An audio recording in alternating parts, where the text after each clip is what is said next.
नमस्कार विद्यार्थी मित्रांनो, अभ्यास मित्र परिवारामध्ये तुम्हा सर्वांचं स्वागत आहे।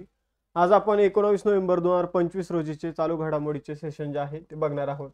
जर तुम्हाला ही सिरीज आवडत असेल तर या लेक्चरला लाईक करा, चॅनलला सबस्क्राइब करायला विसरू नका। सुरू करूया आजचं सेशन।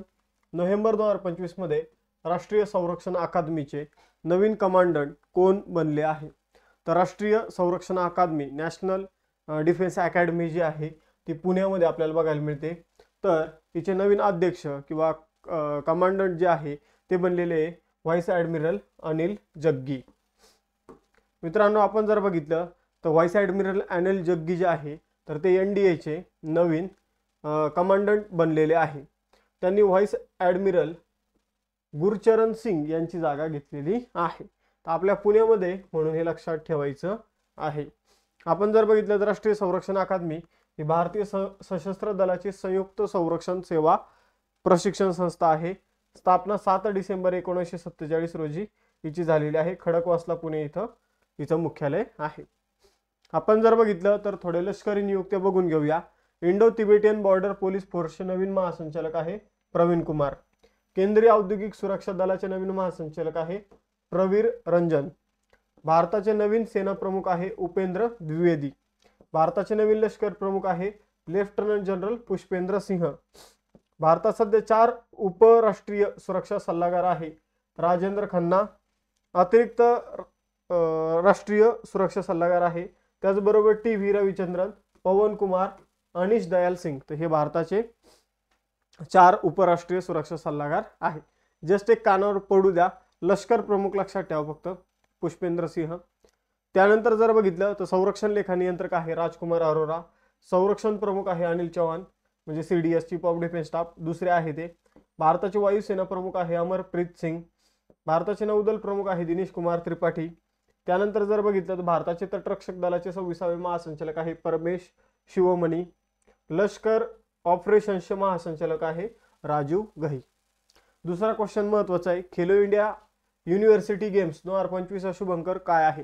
तर खेलो इंडिया युनिव्हर्सिटी गेम्सचा शुभंकर आहे खम्मा घनी। तर खम्मा घनी नेमकं काय आहे? तर खम्मा घनी जर आपण बघितलं तर उंटासाठी शब्द वापरला तो खम्मा, आणि घनी हा जो शब्द आहे तर राजस्थानमध्ये जे काही उबदार वातावरण आहे आणि राजस्थानचं जे काही पाहुण्यांचं ज्या प्रकारे तिथं स्वागत केलं जातं तर त्यासाठी तो शब्द वापरला जातो। मग आपण जर बघितलं तर खम्मा घनी हा खेलो इंडिया युनिव्हर्सिटी गेम्सचा शुभंकर आहे। म्हणजे खेलो इंडिया युनिव्हर्सिटी गेम्सचं आयोजन कुठं होणार आहे तुम्हाला समजलं असेल। कुठे होणार आहे? तर राजस्थानमध्ये। कुठे होणार आहे? राजस्थानमध्ये खेलो इंडिया युनिव्हर्सिटी गेम्सचं आयोजन होणार आहे। खम्मा घनी जो आहे तो शुभंकर आहे। कितवे खेलो इंडिया युनिव्हर्सिटी गेम्स असणार आहे? 5वे। आयोजन 4 नोव्हेंबर ते 5 डिसेंबर दरम्यान याचं सुरू आहे। 7 शहरांमध्ये खेलो इंडिया युनिव्हर्सिटी गेम्स खेळवले जात आहे। शुभंकर मी तुम्हाला सांगितलेला आहे। शुभंकरचा अर्थ मी तुम्हाला सांगितला, खम्मा म्हणजे राजस्थानचा राज्य प्राणी जो उंट आहे तर त्यापासून प्रेरित हा शब्द आहे। खम्मा म्हणजे सहनशक्ती, शक्ती आणि चपळता असलेला व्यक्ती। आणि घनी म्हणजे काय? तर घनी हा राजस्थानचा उबदारपणा, परंपरा, आदरातिथ्यचं जे काही आपण म्हणूया सगळ्या गोष्टींसाठी एक शब्द जो आहे तो वापरला तो घनी। या स्पर्धेमध्ये जर आपण बघितलं 23 पदक क्रीडा आणि एक प्रात्यक्षिक क्रीडा खो खो हे प्रकार आयोजित केले जाणार आहे। 2025 मध्ये प्रथमच बीच व्हॉलीबॉल, कोनोइंग, कायाकिंग आणि सायकलिंगचा खेलो इंडिया युनिव्हर्सिटी गेम्स कार्यक्रमामध्ये समावेश करण्यात आलेला आहे। तिसरा क्वेश्चन आहे मोस्ट इम्पॉर्टंट तुम्हाला परीक्षेमध्ये विचारला जाईल म्हणजे जाईल। भारत आणि कोणत्या देशादरम्यान गरुड 25 हा द्विपक्षीय हवाई दलाचा सराव आयोजित करण्यात आला? तर गरुड 25 भारत आणि फ्रान्समध्ये आयोजित करण्यात आलेला आहे। तर बघा विद्यार्थी मित्रांनो, या सरावाची ही 8वी आवृत्ती आहे। आपण जर बघितलं 16 ते 25 नोव्हेंबर मध्ये याचं आयोजन सुरू आहे। ठिकाण कुठे आहे? तर ठिकाण लक्षात ठेवा, मॉन्टे दे मार्सन हवाई तळ फ्रान्स। त्यानंतर जर बघितलं तर हा एक युद्ध सराव लक्षात ठेवा गरुड। त्याचबरोबर फ्रान्स सोबत आपण वरुण नावाचा युद्ध सराव करतो तो नौदलाचा आहे, आणि शक्ती नावाचा युद्ध सराव करतो तो लष्कराचा आहे। तर हे फ्रान्सचे युद्ध सराव लक्षात ठेवायचे। या युद्ध सरावामध्ये आपण सुखोई 30 MKI आणि राफेल विमान जे आहे तर त्यांना नेलं होतं सहभागी होण्यासाठी। पुढे जाऊया, चौथा प्रश्न। भगवान बिरसा मुंडा आणि भारतातील आदिवासी वारशाचा सन्मान करण्यासाठी आदिवासी गौरव दिन 2025 कधी साजरा केला जातो? तर आदिवासी गौरव दिन मित्रांनो 15 नोव्हेंबर रोजी सेलिब्रेट केला जातो. आता आपण जर बघितलं तर आदिवासी गौरव दिनावर प्रश्न विचारला जाऊ शकतो, कारण आदिवासी गौरव दिन जो आहे तर तो 15 नोव्हेंबरला साजरा केला जातो. याचं कारण काय?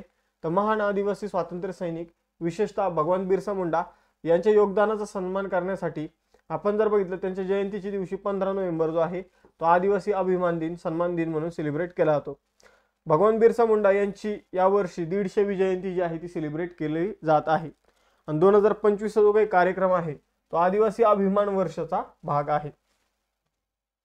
बिरसा मुंडा जे आहे तर ते 1875 ते आपण जर बघितलं तर 1900 हे जो कालखंड आहे या दरम्यान त्यांनी झारखंडमध्ये मुंडा समुदायाचे नेतृत्व केलं आणि इंग्रजाविरुद्ध लढा दिला होता.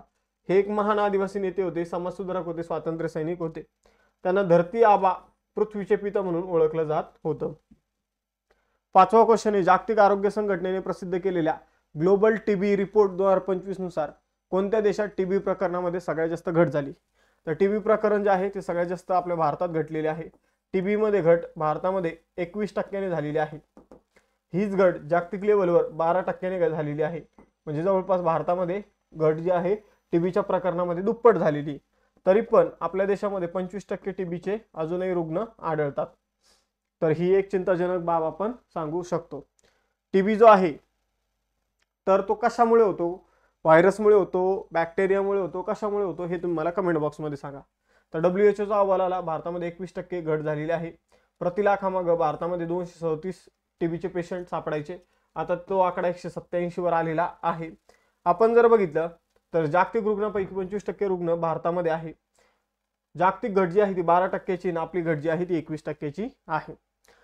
आपण जर बघितलं तर आशिया आणि आफ्रिका या खंडामध्ये 86% टीबी रुग्ण आपल्याला बघायला मिळतात आणि फक्त 14% इतर उरलेल्या 5 खंडामध्ये बघायला मिळतात. त्यामध्ये सगळ्यात जास्त 25% भारतात, 2 नंबर इंडोनेशिया 10% आणि 3 नंबर फिलिपिन्स 6.8%. 6वा क्वेश्चन, नोव्हेंबर 2025 मध्ये उपराष्ट्रपती CP राधाकृष्णन यांनी Confederation of Indian Industries partnership समिटच्या 30व्या आवृत्तीचं उद्घाटन कुठे केलं? तर या आवृत्तीचं उद्घाटन उपराष्ट्रपती CP राधाकृष्णन यांनी विशाखापट्टणम आंध्र प्रदेशमध्ये केलेलं आहे. तर आपण जर बघितलं ही समिट 14 ते 15 नोव्हेंबर दरम्यान आयोजित करण्यात आली होती विशाखापट्टणम आंध्र प्रदेशमध्ये. हिचं उद्दिष्ट व्यापार, गुंतवणूक आणि तंत्रज्ञानाचे भविष्य घडवणे हे आहे. मित्रांनो, याचं आयोजन जे आहे उद्योग आणि अंतर्गत व्यापार प्रोत्साहन विभाग, वाणिज्य आणि उद्योग मंत्रालय आणि आंध्र प्रदेश सरकारच्या माध्यमातून झालं होतं. थीम आहे तंत्रज्ञान, विश्वास आणि व्यापार, नवीन भू आर्थिक व्यवस्थेत नेव्हिगेटिंग. मित्रांनो, लेक्चरमध्ये पुढे जाण्या अगोदर आपण कंबाईनसाठी येणाऱ्या 21 डिसेंबर रोजी जी कंबाईन एक्झाम होणार आहे त्यासाठी एक रिव्हिजन बॅच लॉन्च केलेली आहे, ज्याची फी फक्त 499 रुपये आहे.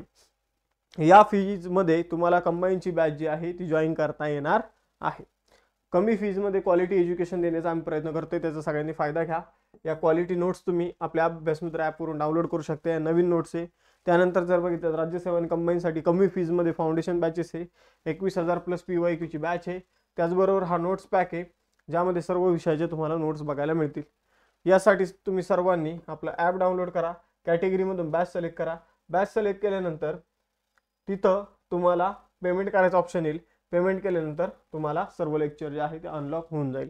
लाईव्ह प्लस रेकॉर्डेड लेक्चर आपल्याला बॅचमध्ये मिळणार आहे. 7वा प्रश्न आहे, प्रदूषण कमी करण्यासाठी ग्रीन फ्यूल लेव्ही म्हणजे जो विमानांवर कर लावला जातो त्याला लेव्ही म्हटलं जातं. तर ग्रीन फ्यूल टॅक्स असंही आपण म्हणू शकतो, ग्रीन फ्यूल लेव्ही असंही म्हणू शकतो. तर लागू करणारा जगातील पहिला देश कोणता बनला आहे? तर विमानांवर आपण जर बघितलं तर ग्रीन फ्यूल लेव्ही लावणारा सिंगापूर हा जगातील पहिला देश बनला आहे. विमानांमधून सुद्धा प्रदूषण होतं आणि ते कमी करण्यासाठी सिंगापूरने काय केलेलं आहे तर विमानांवर 2026 पासून टॅक्स लावण्याची घोषणा जी आहे ती केलेली आहे. तर विमानांवर आकारला जाणारा हा टॅक्स असणार आहे. कशासाठी? पर्यावरणाला वाचवण्यासाठी. याचं उद्दिष्ट हेच आहे की जे प्रदूषण विमानाच्या माध्यमातून होतं ते कमी व्हावं आणि कमी प्रदूषित आपल्याला समजून घ्या की विमानामध्ये यूज करता येईल असं आपण इंधन विकसित करावं. यासाठी हा निर्णय सिंगापूरने घेतलेला आहे. सिंगापूरची राजधानी सिंगापूर सिटी, चलन आहे सिंगापूर डॉलर. आशिया खंडात सिंगापूर येतो. पंतप्रधान आहे लॉरेन्स ओग. राष्ट्रपती आहे थर्मन षण्मुगरत्नम. सिंगापूरचे जुने नाव होते टेमोसेक. भारत आणि कोणत्या देशादरम्यान कुरुक्षेत्र येथे धाडसी लष्करी सराव सिम्बेक्स आयोजित करण्यात आला? तर भारत आणि सिंगापूरमध्ये. 1943 मध्ये नेताजी सुभाषचंद्र बोस यांनी स्वतंत्र भारताची स्थापना सिंगापूरमध्येच केली होती. जगातील सगळ्यात मोठं कारंजव फाउंटन ऑफ वेल्थ हे सिंगापूरमध्येच आहे. आशिया पॅसिफिक इकॉनॉमिक कोऑपरेशनचं मुख्यालय सिंगापूरमध्ये आहे. DBS बँकेचं मुख्यालय सिंगापूरमध्ये आहे. या गोष्टी लक्षात ठेवा. 8वा प्रश्न आहे, पूर्व लडाखमधील 13,710 फूट उंचीवर म्हणजे जवळपास 4,000 मीटरपेक्षा जास्त उंचीवर असलेल्या जगातील सर्वात उंच हवाई तळापैकी एक असलेल्या मुध न्योमा हवाई तळाचं उद्घाटन कोणी केलं?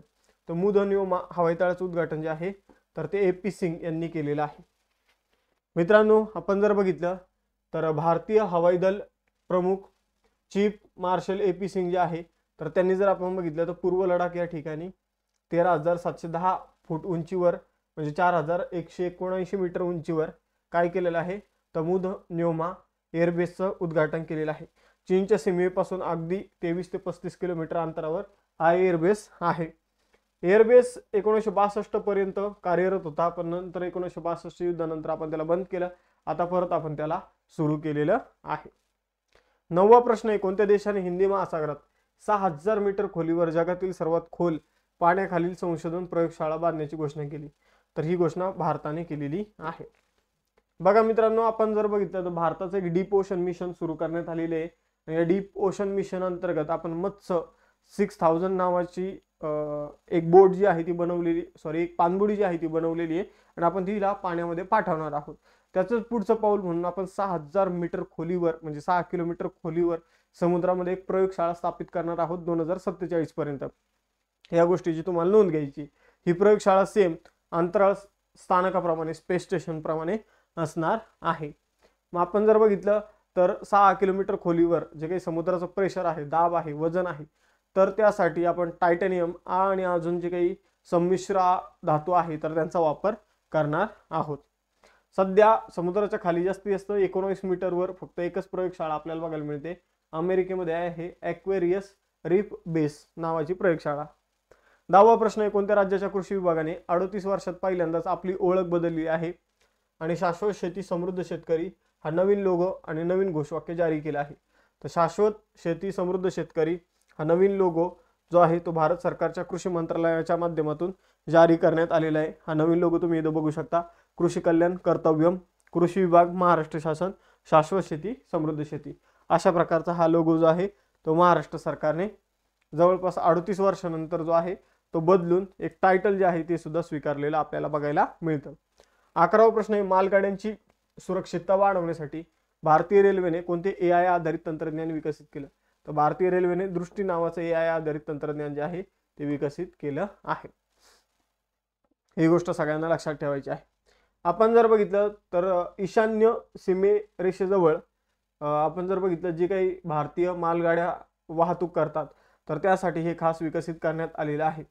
रेल्वे आणि IIT गुवाहाटी TIDF यांच्या सहकार्याने हे तयार करण्यात आलेलं आहे. 12वा प्रश्न आहे, कोणत्या भारतीय संस्थेने रिअल टाइम माइन डिटेक्शन साठी पुढील पिढीतील man portable autonomous underwater vehicle विकसित केले आहे? तर समुद्राच्या आतमध्ये आपण जर बघितलं तर माइन्स लावले जातात. मग आपण जर बघितलं ते माइन्स समजून घ्या पाणबुडी जर त्याला धडकली तर ते फुटतात. मग यांना पहिले डिटेक्ट करण्यासाठी DRDOने काय केलेले आहे, एक छोटी व्हेकल बनवलेली आहे. ठीक आहे, आणि मग ती माइन्सला डिटेक्ट करेल आणि त्यांना डिस्ट्रॉय करेल. मग त्यानंतर जे जहाज पाणबुडी जे आहे ते समोर जाईल. तर हे DRDOने man portable autonomous underwater vehicle जी आहे ती विकसित केली आहे. म्हणजे आपण जर बघितलं हे एक रोबोट आहे पाण्याखाली काम करणारा, थोडक्यात असं तुम्ही याला समजू शकता. आजच्या सेशनचे 2 test question, green fuel levy लागू करणारा देशातील जगातील पहिला देश कोणता आहे आणि गरुड 25 नावाचा युद्ध सराव भारताने कोणत्या देशासोबत केलेला आहे? आणि आय होप तुम्हाला हे लेक्चर आवडलं असेल. लेक्चर आवडलं असल्यास लेक्चर लाईक करा, चॅनलला सबस्क्राईब करायला विसरू नका. भेटूया नेक्स्ट सेशनमध्ये. चलो बाय बाय एव्हरीवन. जय हिंद.